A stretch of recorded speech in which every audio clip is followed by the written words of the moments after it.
All right, gang, now we're gonna run through some common compensations that you might run into when you're doing your controlled articular rotations for the hip. So one of the most common is once you've come into flexion and come out, then we're going into internal rotation.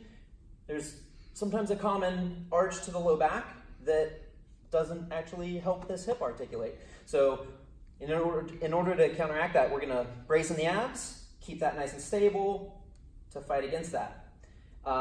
It's also super common to hit that on the way out. So when you come out, sometimes we're fighting for too much range here and we dump through the low back. We want to keep that really stable, come out, and transition up. A couple others are, once you have gotten into hip flexion and you're coming out, to pivot through this leg.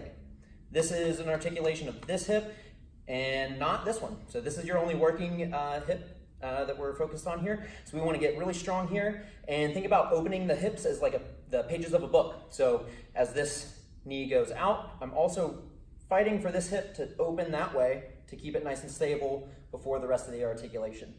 The last one is for this hip to travel that way as you open out, to travel away from where you're holding on to. So you want to stay really stable through that, fire that glute, and hit that end point and finish your articular rotation there.